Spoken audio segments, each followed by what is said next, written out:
Hello, Secure Ones. My name is Tanner, and I wanted to give all of you guys a special thanks for taking the time to watch this video and tutorial. Today, we'll be going over Secure One Capital's best practices on how to handle inbound phone calls, as well as fulfill the leads within inside of Insellerate, our CRM. So if you guys have any questions after the video, please feel free to go ahead and reach out to Jay or myself via email, and we'll get back to you as soon as possible. So without any further ado, please enjoy, and I'll be talking to you guys soon.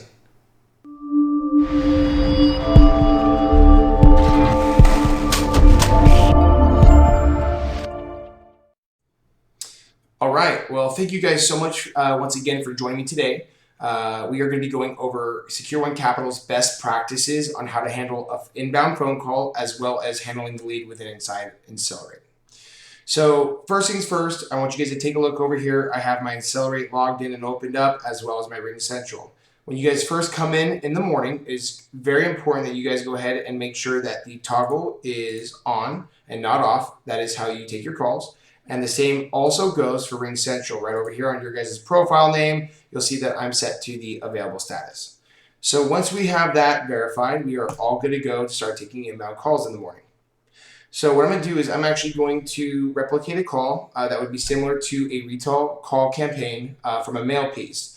Which has the potential customers' first, last name, as well as the address and some other information, including a reference ID number. So I'm going to go ahead and start the call. Thank you for calling Secure One Capital. We are connecting you to the right loan consultant. Please know this call may be recorded for quality and training purposes. Awesome.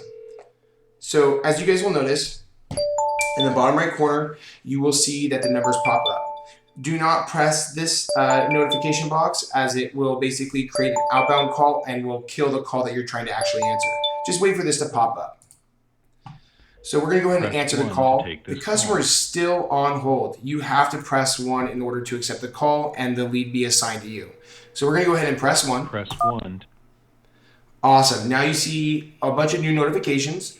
You'll see new lead 1, new lead assigned, and that's going to be over in Insellerate.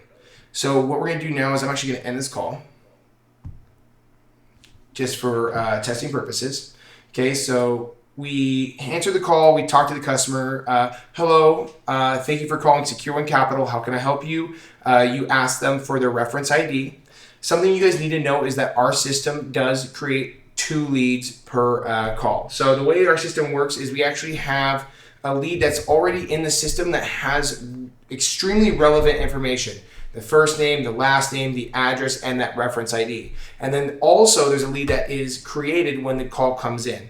This is just the way that our system works, and I'm going to show you how to basically work around it and make sure that you guys are only working within one lead and not having to basically navigate and try to figure out which lead is the right lead.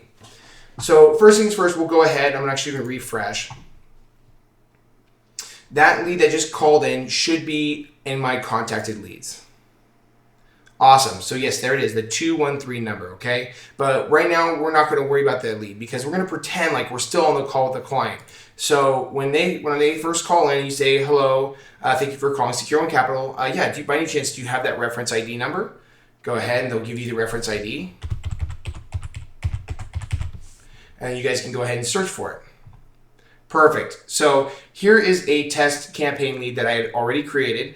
For you guys, the only difference is this will say take, and you can go ahead and take the lead. We're going to go ahead and view it right now. So keep in mind, you're still on the phone with the customer. I highly recommend that you are obviously using your headset and you're talking to the customer via the headset, because your hands should be able to be free to type and fill in the information as you go. That would still be considered our best practice. It's very important that you do fill out as many fields within the lead as possible, because this is how we move forward and you keep track of all your data. Okay, so in here you'll see that the phone number, this is, like I said, this was a previous lead. It would be, this was actually not there. This will be empty in this lead, but you will see the borrow information. So you will see the address, the reference ID, the first and last name. So it's important that when you're on the phone with the person, you still see that number. You go ahead and you just copy that number.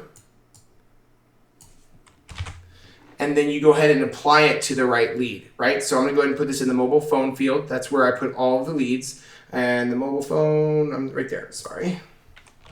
Perfect, awesome. So now we have the lead there, and then we go ahead and update this lead. So this lead now is assigned you as well. Now you have 2 leads basically for the same person. So we do have to go back and we have to go to our contacted leads, and we have to find the one that is from the 213 number that does not have any information in it. So we're actually going to go ahead and refresh one more time, make sure everything's up to date. Okay, this should be it.